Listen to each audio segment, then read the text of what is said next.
I'm walking down to the beach today for my training run, just a couple of minutes from my home. It seemed appropriate to me, given what the subject matter is today. Back in my school days, I remember taking my bronze, silver and gold swimming badges, getting those really cool enamel badges each time. The enamel badges we got back then, they're really different, and in my opinion they were like much better than the kind of like cloth material ones that kids get today. I remember having to fetch a heavy rubber brick from the swimming pool, swim a certain distance, make a float out of my pajamas, really awesome stuff. I used to have a lot of fun, and of course tread water comfortably for a timed period. And this is whereby you'd kind of paddle to keep yourself afloat, and you weren't going anywhere. And the notion has kind of become an idiom, as you'll know already. When someone's treading water, the idiom suggests that they're being active, but they're not making progress, though they're not really falling behind.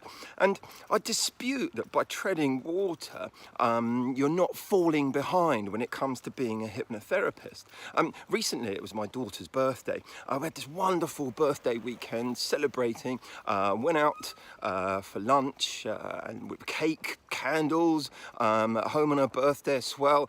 She had a big party with her friends the day after. She celebrated at school too. And seriously, we need a bigger house to cope with all the pink, sparkly princess regalia that she now owns. And it was a lovely time for us all.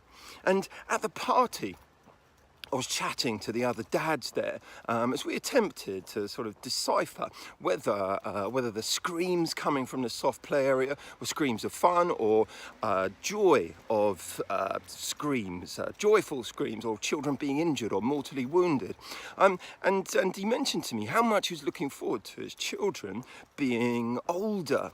He painted this kind of wonderful picture of how his life was going to be when they could discuss mature topics and do different kinds of activities, and the children would require less sort of hands-on attention all of the time. And it's great that he had this positive image about how he wanted things to be. However, he told of how he struggled to enjoy the children at this stage and found them exhausting. So he was going to kind of skip through these years in a bit of a haze, as far as I could tell anyway.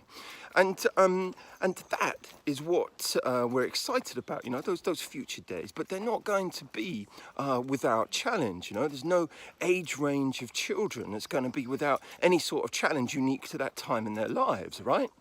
So what about learning how to make the most of now, learning about how to enjoy being alive? Don't go wishing your life away. Life is happening right now. Learn to enjoy it and make the most of each moment, and so on.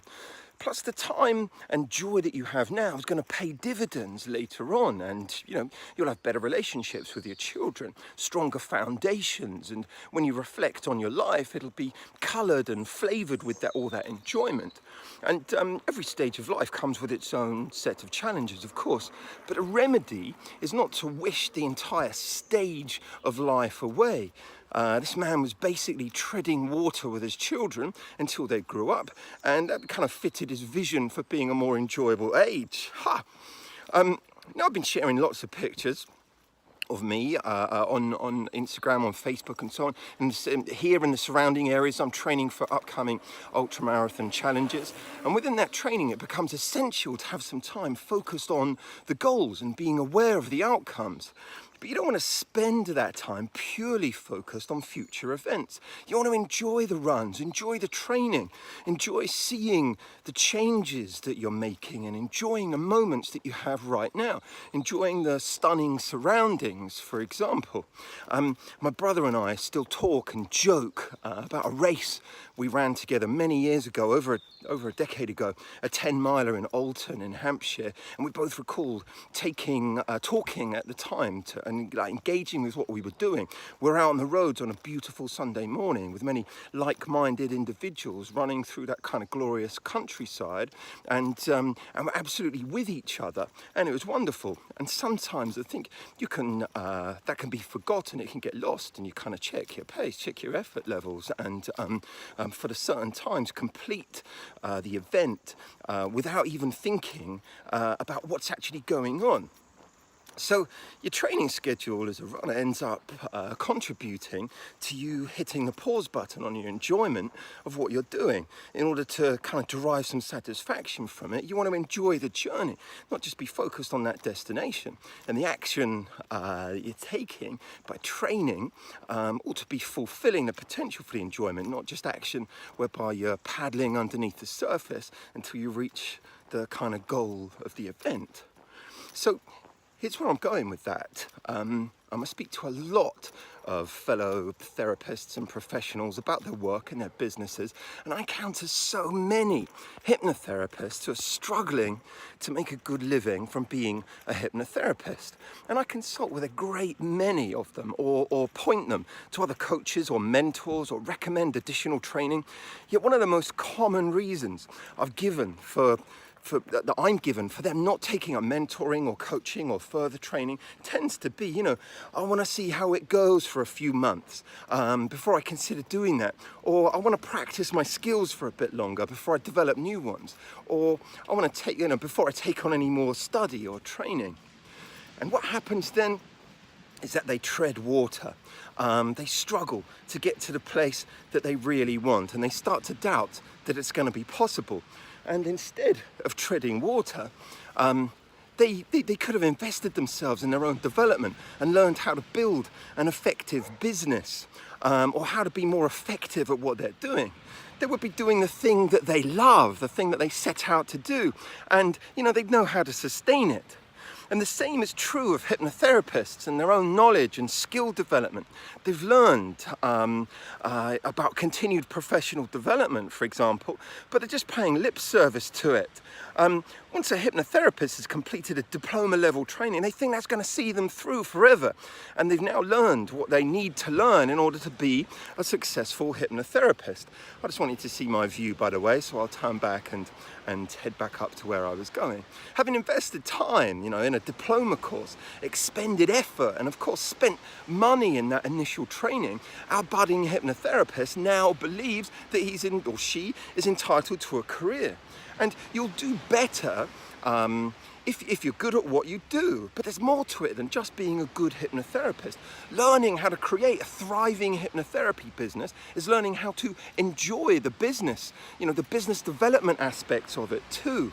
And a lot of people don't like that. They're scared of it, or they kind of don't understand it. Too many hypnotherapists are merely treading water, focusing out into the distant future and hoping and grasping, that things are going to change. Taking decisive action this very day, here and now, is what's going to make your career. You don't even have to spend lots of money, Read books, explore research, take online courses, go to conferences, go to support groups, speak regularly with other professionals, and not just those who agree with your existing background and training. Seek stimulation. Don't just trust that a diploma is enough. Everyone who's thriving has done more than that diploma. Invest your time and resource in developing yourself and your career, and realize the dream you had when you first set out.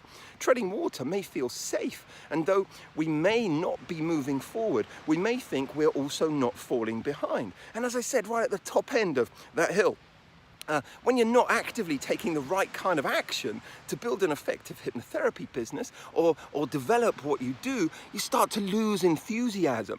You start to feel weighed down by it, and you start to find your business a chore rather than having the excitement that you enjoyed when you first started studying it. And ultimately you are falling behind. There are many out there who are thriving in this field and who are rediscovering each day the same level of joy that they had when they first chose to work in this field. Those people have continued to study year upon year to get better, to rise up above all those masses of hypnotherapists who all have the same single diploma under their belt. The longer you thrive, the easier it becomes to thrive. The longer you tread water, the more your business tires. Instead of treading water, you run the risk of drowning. You can't just let yourself float. You'll lose control and become prone to the whim of the current or the tide. You want to swim strong in the direction of your dreams, or express yourself beautifully like a synchronized swimmer.